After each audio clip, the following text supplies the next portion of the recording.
Los grandes pensadores y Dios.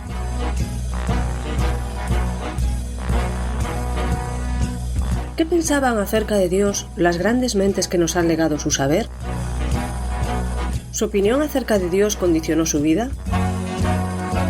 Los grandes pensadores y Dios es una serie de entrevistas con el profesor Javier Álvarez Ballesteros, doctor en filosofía, catedrático de bachillerato y profesor en la Facultad de Teología Evangélica. Cada semana, en este mismo día y a esta misma hora, presentada por Daniel Baluja, podrás escuchar aquí una nueva entrevista que te descubrirá, de forma amena y sencilla, las inquietudes existenciales de los sabios a lo largo de la historia.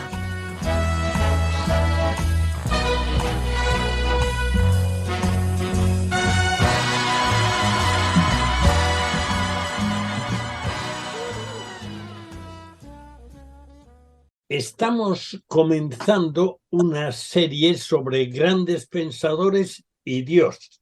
Javier, bienvenido a este tiempo. Muchas gracias. ¿Qué entendemos por grandes pensadores? Grandes pensadores son aquellos que han encontrado un camino, una forma de pensar, pues que destaca sobre los demás mortales por su claridad, por la profundidad de su pensamiento, por su método y sobre todo porque han sido hitos que han marcado la historia de la humanidad de una forma o de otra y han destacado por su claridad mental. ¿Puedes ponernos algún ejemplo o algunos ejemplos de grandes pensadores en la historia humana? Se me ocurre, por ejemplo, en el ámbito de la ciencia, pues pensadores como Galileo, como Newton, pues que cambiaron la visión que el ser humano tenía del mundo. Pues Galileo introdujo el telescopio, proporcionaron también el desarrollo de una tecnología mecánica. Hoy día, por ejemplo, la ciencia sería impensable sin la tecnología. Los hombres modernos, a partir de estos grandes científicos, de estos grandes pensadores, desarrollaron en política, por ejemplo, Carlos Marx, que fue un pensador muy importante en su época, pero que es que después, fíjate lo que significa el marxismo desde el punto de vista de la historia humana, que casi la mitad de la humanidad pertenece o ha pertenecido a sistemas inspirados en el comunismo, que a su vez pues, es originario en Marx.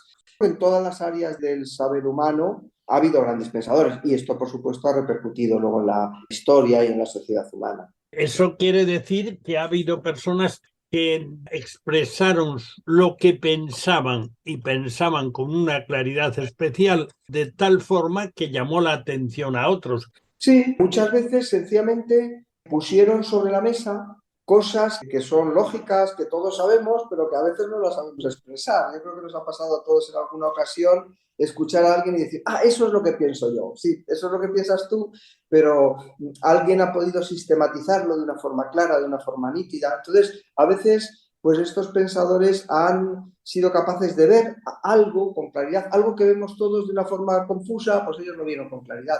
Y otras veces fueron capaces no solamente de ver algo que está ahí sobre la mesa, sino que fueron capaces de descubrir, de inventar nuevas formas de ver el mundo que no son tan obvias ni tan evidentes. Una de las cosas que aportaron siempre los grandes pensadores es tener visión de futuro, anticiparse un poco a lo que ellos veían venir, que para los demás no estaba tan claro. En ese sentido, ¿fue Jesucristo, o podemos incorporarlo, podemos reconocerlo como uno de los grandes pensadores por su claridad de ideas, por la exposición, por la anticipación, por la influencia? Hay algunas personas que consideran que todos los fundadores de las religiones en general pues han sido grandes pensadores porque han tenido ideas morales, ideas religiosas que han influido en el mundo. Respecto a Jesús, pues incluso algunas personas que no son cristianas reconocen en Jesús pues un gran pensador, sobre todo en el ámbito de la moral,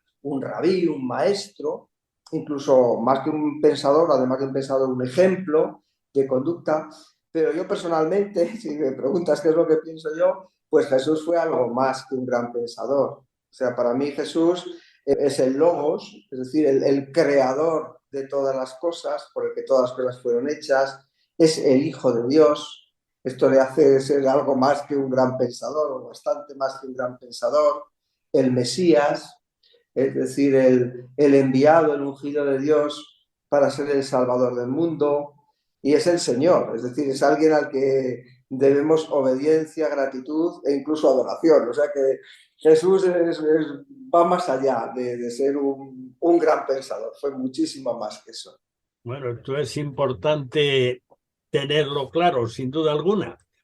Ahora que digamos que acercándose un poco a eso, en esa línea, los grandes pensadores han influido en lo que llamamos teología, en la ciencia de Dios o el estudio acerca de Dios. Han influido también los grandes pensadores sin ser directamente, ante los ojos de los demás, teólogos o especializados en ese estudio. Pues sí, tanto en la teología cristiana como en la teología judía, como en la teología islámica, ha habido una influencia del pensamiento filosófico sobre el desarrollo de la teología. Si miramos un poquito, me preguntabas por Jesús, si miramos en la teología cristiana, pues por ejemplo, en los primeros padres de la Iglesia podremos encontrar influencias muy claras del pensamiento de Platón, del pensamiento de los estoicos, que fueron unos filósofos contemporáneos a la época en la que vivió Jesús, al apóstol Pablo,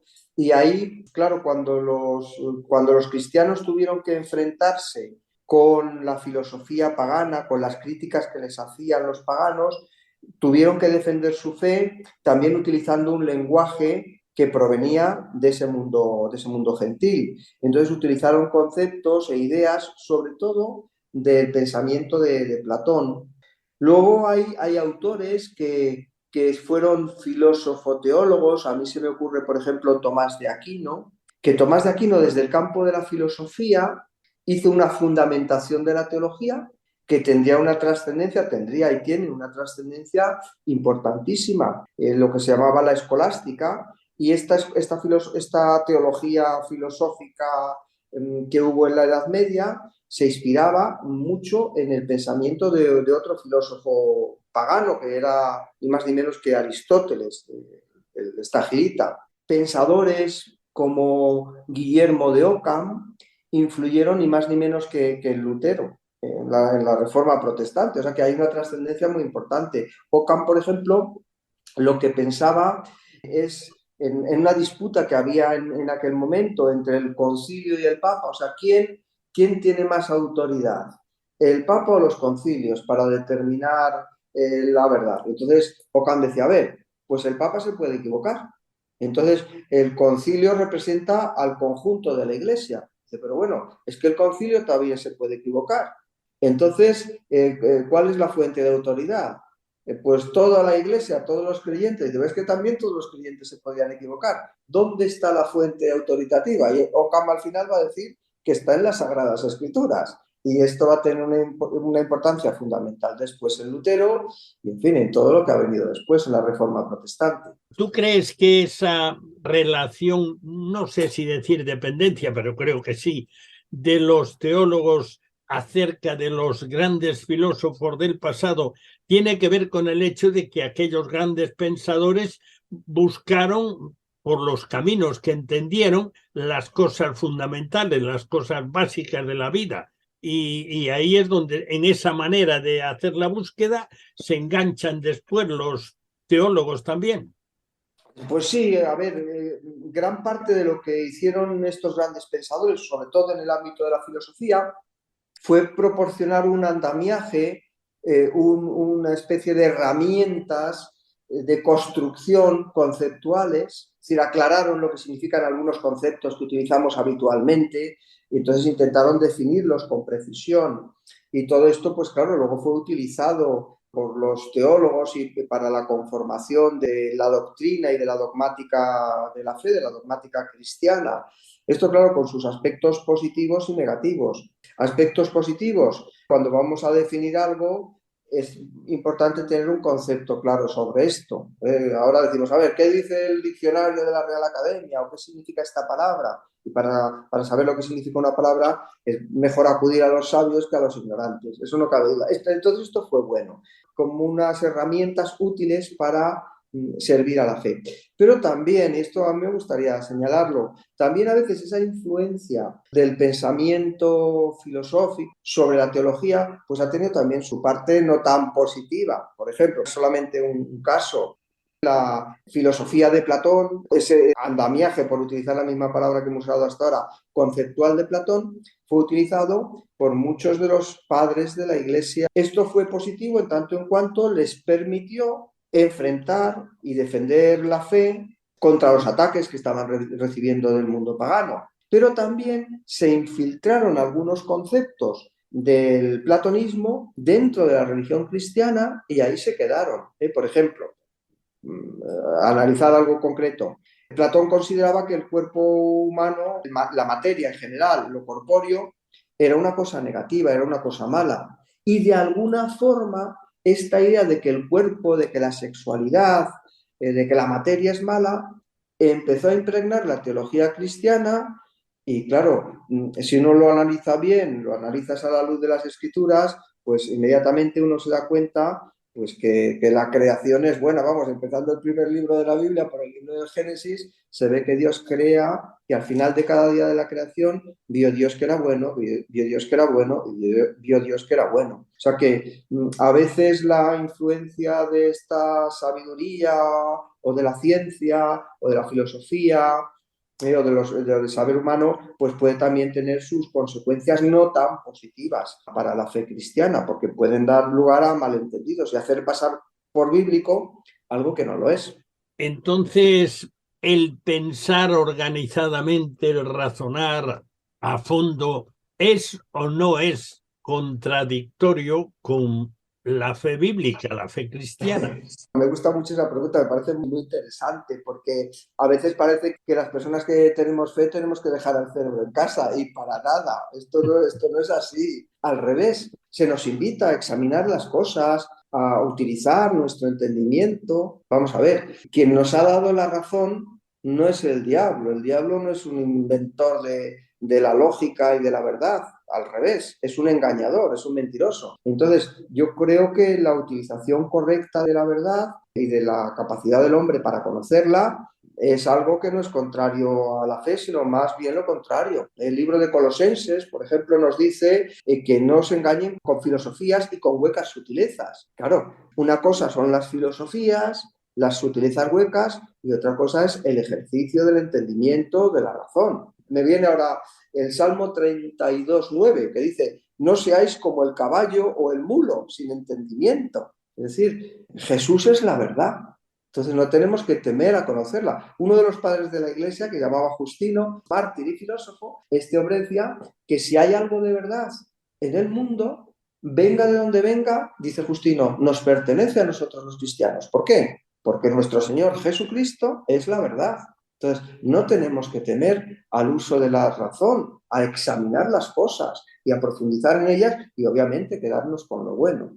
¿Puede decirse que los cristianos en general, o a lo mejor en particular, más o menos conocemos la Biblia, nos sabemos textos de memoria, pero no reflexionamos a fondo en aquello que sabemos, que conocemos, que hemos aprendido, y con eso perdemos, digamos que una percepción más clara de lo que querían decir? Pues es muy posible, claro, yo no me atrevo a generalizar, pero sí es cierto que puede haber una fe superficial. Es decir, que hay quien se puede contentar con decir, bueno, esto dice la Biblia porque se sabe 2 versículos, pero jamás ha profundizado ni siquiera en esos versículos, en el contexto en el cual se dicen las cosas, la finalidad que tienen. Entonces, pues da por supuesto que él sabe mucho, pero jamás se ha preocupado de estudiar y de profundizar en las cosas. Y claro, a mi modo de ver, esto también tiene consecuencias,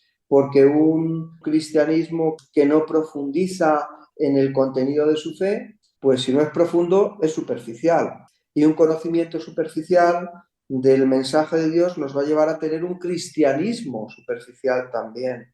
Eso hablando solamente, digamos, de las consecuencias externas, de las consecuencias lógicas, pero para mí hay algo más profundo. O sea, nuestra fe creo que surge del amor a Dios y nuestro Salvador. Entonces, cuando tú amas a alguien, lo que deseas es conocerlo y conocer cada vez más y profundizar cada vez más y saber más. Entonces, el que se contenta pues con ver la superficie de las cosas y con ver la superficie de lo que nos ha manifestado Dios a través de su palabra, de su revelación, pues yo creo que el problema no está tanto en su superficialidad, sino precisamente que está denotando en el fondo una falta de amor, porque ya te digo, amar cualquier cosa o incluso persona que amemos, si amamos una persona, ¿qué queremos saber? Pues queremos saber sus gustos, queremos saber qué cosas pues le atraen, qué cosas rechaza, o si nos gusta cualquier cosa, yo que sé, nos gustan las motos, pues estaremos buscando información sobre tal modelo, sobre carreras, sobre... ¿Por qué? Pues porque lo amamos, y si amamos a nuestro Señor, yo creo que lo lógico es querer conocerle cada vez más y más y más. Y gracias a Él, que nos ha dado la razón también y la fe para poder hacerlo. Los grandes seguidores de deportistas destacados en todos los ámbitos, no nos quedaremos en el fútbol ni en el tenis ni en lo que sea, generalmente se interesan por saber todo lo posible de los que admiran y además con su entusiasmo transmiten el asombro de las gestas de estos grandes personajes. Esto nos está ocurriendo en general a los cristianos, que conocemos cosas muchísimo más asombrosas que vienen relatadas, explicadas, confirmadas en la Biblia. Hemos perdido la capacidad de asombro y de entusiasmo por no pensar. Pues a lo mejor no pensamos porque no tenemos la capacidad de asombro, efectivamente. Decía Aristóteles que lo que provoca que el hombre quiera conocer es que se da cuenta de que hay algo que no conoce, de que hay algo que está por encima de él. Y entonces, cuando tú te asombras, eso despierta en ti algo, es una chispa, un afán, un deseo de conocer algo con plenitud. A medida que tú vas descubriendo eso que antes era un misterio, pues claro, experimentas cierta alegría, cierto gozo que también te gustaría compartir con otros. Y eso es justamente desde el punto de vista de la fe lo que es una fe viva. Hemos dejado de tener los cristianos una fe viva como tenían, por ejemplo, esos primeros cristianos, cuando miramos en el Nuevo Testamento, en el libro de los Hechos, cómo la fe cristiana se extendía con una fuerza increíble.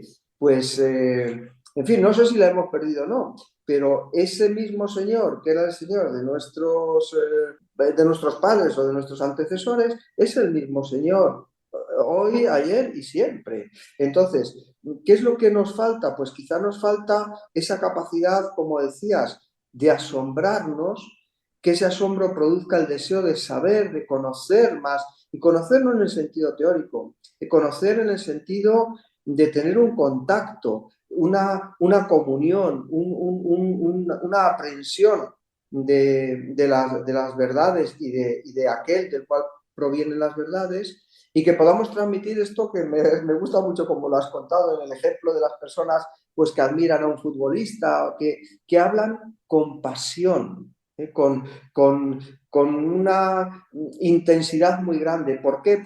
Porque para ellos es algo vital.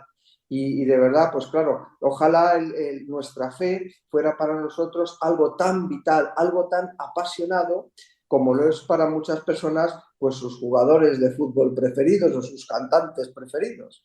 Bueno, ya que estamos hablando de pensar, de reflexionar, de elaborar el pensamiento, de darlo a conocer con herramientas, que es algo que se fue aprendiendo básicamente de los grandes pensadores antiguos, podemos, digamos, dar una definición muy de a pie, muy para los que no son iniciados de la filosofía.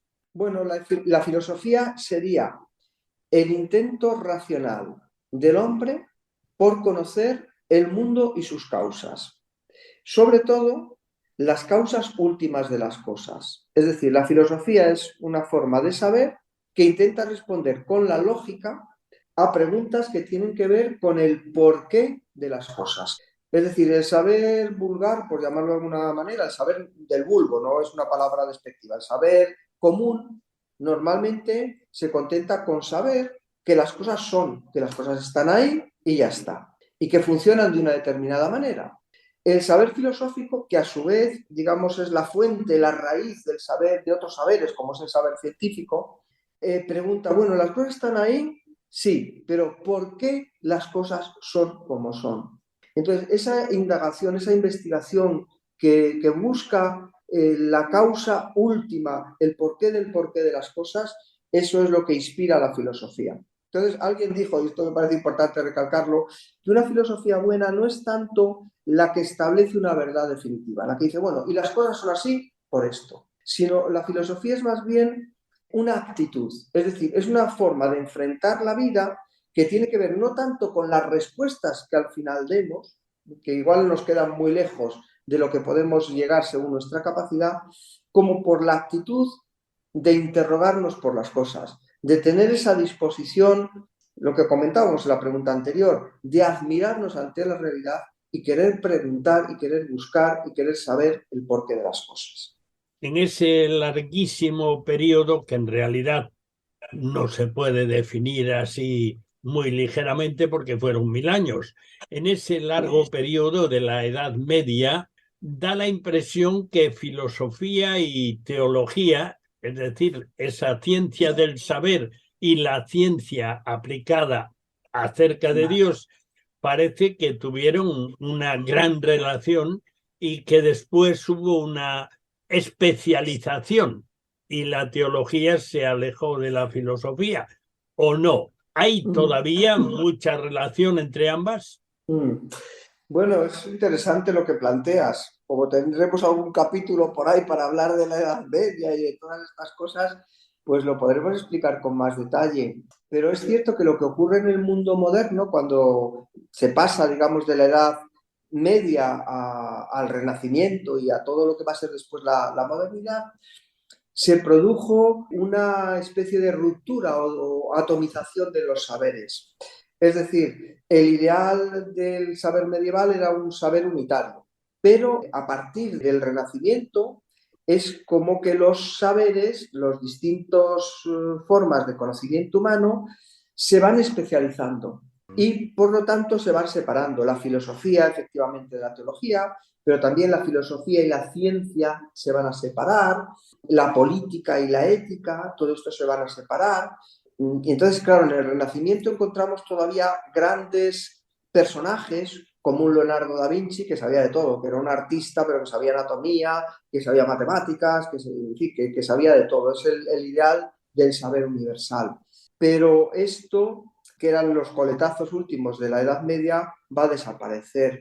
Y hoy, lamentablemente, a mi modo de ver, lo que tenemos es una gran especialización de saberes. Sabemos mucho de parcelas muy pequeñitas de la realidad, pero nos falta esa explicación global de las cosas que sea capaz de aglutinar, pues no solo lo que sabe la biología molecular acerca de unas partículas o lo que sabe la física respecto a tal otra cosa, o las matemáticas, o la historia, o el derecho, sino que nos falta esa visión global de las cosas. Y en este sentido yo creo que es como que necesitamos una nueva filosofía, una nueva forma de pensar que sea capaz de dar razón del sentido y de la verdad de las cosas. Y en esa explicación última yo creo que la teología, especialmente la teología cristiana, tiene muchísimo que decir. ¿Puedes darnos, ya que estamos planteando, digamos, el desarrollo, la idea, el porqué, puedes darnos algunas razones que nos inviten, que nos estimulen, que nos animen a conocer a los grandes pensadores que ha habido en la historia? Pues ponernos en contacto con los grandes pensadores es poder acceder a las ideas más geniales que se han planteado a lo largo de la historia humana. Esta me parece una razón de peso. Muchas veces a una persona se la conoce por sus amigos. Dime con quién andas, dice el célebre dicho castellano, dime con quién andas y te diré quién eres. Pues aquí tenemos la posibilidad de andar con ellos entre las manos como libros o como textos pues con unos amigos extraordinarios. Podemos no llamarles por teléfono, pero sí podemos acceder a esas gotas de esencia que fue su pensamiento y que quedó plasmado en textos, lo cual es muy enriquecedor, puede ser muy enriquecedor para nosotros, por supuesto. Yo creo que en realidad todos nosotros llevamos dentro esas ideas que no sabemos formular, que no hemos encontrado la manera de expresarlas o de fundamentarlas, y que esos grandes pensadores que ha ido dando la historia, ninguno de ellos ha sido el todo, excepto el Logos, y al mismo tiempo todos han ido aportando algo para ese saber que sí que es importante, y esa manera de lograr expresar o entender las cosas ordenadamente, porque si no, no queda nada. Sí, vivimos una época muy materialista, en la que todo se mira pues, por lo exterior, el culto al cuerpo, la salud, el aparentar más jóvenes. Y bueno, a mí me parece importante cuidar del cuerpo, pero de la misma manera que alimentamos el cuerpo, también es importante alimentar el alma. Y estos alimentos para el alma, pues si son de calidad y son buenos, es mejor pues que si son comida basura. Y los grandes pensadores, de alguna forma, pues son para el alma alimento. Comida, no una comida material, pero una comida que alimenta el espíritu, que alimenta el alma. Tú has dicho antes algo interesante y algo que nos consta a todos, de aquel saber enciclopédico con el que se manejaban todavía los primeros enciclopedistas, de ese saber de todo, como es, qué sé yo, por poner algún ejemplo así conocido, pues un médico de medicina general. Hemos pasado a una superespecialización que ya llega un momento en que ya no sabes hasta dónde llega aquello general al especializarse. O en realidad estamos viviendo una época de muy gran individualismo, que no quieres saber nada de lo que piensan los demás, sino solamente lo que piensas tú, y eso ya te basta. Sí, nos sentimos cómodos, obviamente, en lo que nos resulta más familiar, en lo nuestro, y cualquiera que nos haga salirnos un poco de nuestras pautas habituales de conducta o de pensamiento, es como que nos molesta, que nos sacude, y entonces pues esto, claro, es una dificultad para crecer, porque precisamente si no confrontamos nuestras ideas, a lo mejor consideramos que estamos en lo correcto, pero si no lo contrastamos con otros pensamientos, pues a lo mejor nos falta un poco de fundamento. Yo creo que esto que decías de la especialización es interesante, porque el problema no está tanto en que haya conocimientos especializados y personas que son muy especialistas, yo que sé, en el estudio del cáncer concreto del tipo X, determinado órgano, en el riñón. Eso no es malo, eso es buenísimo, porque avanza el conocimiento. El problema está en que en una época tan especializada como la nuestra, donde cada uno es un maestro seguramente en su materia, el problema es que, porque sabe mucho de una parcelita pequeña de la realidad, que es la que él estudia, cree que es capaz y que tiene autoridad para hablar de todo el mundo mundial. Y entonces le falta o nos falta muchas veces perspectiva para hablar, porque conocemos un pequeño campo de la realidad, pero ignoramos bastante acerca del resto. Entonces, hoy además sería muy difícil, como en la época de la Ilustración, pues a lo mejor ser capaces de aglutinar todo el saber humano, porque eso no hay cerebro humano que lo pueda asimilar y que lo pueda conocer. Muchas gracias, Javier, por tu participación en este tiempo. Gracias a ti por invitarme. Esto ha sido como una aproximación a este proyecto en el que estamos embarcados, que a mí me ilusiona muchísimo y que pretende precisamente ayudar a cada cual que se conecte con este programa o con este podcast a ampliar su conocimiento a base de aprovecharse de los que pensaron mucho en el pasado, y todo esto conectado siempre con la palabra de Dios y con el Dios de la palabra. Los grandes pensadores y Dios se despide hasta la próxima semana, el mismo día y a la misma hora, cuando podrás escuchar aquí una nueva e interesante entrevista con Javier Álvarez Ballesteros, que nos acercará una vez más a las biografías íntimas de figuras destacadas de la historia.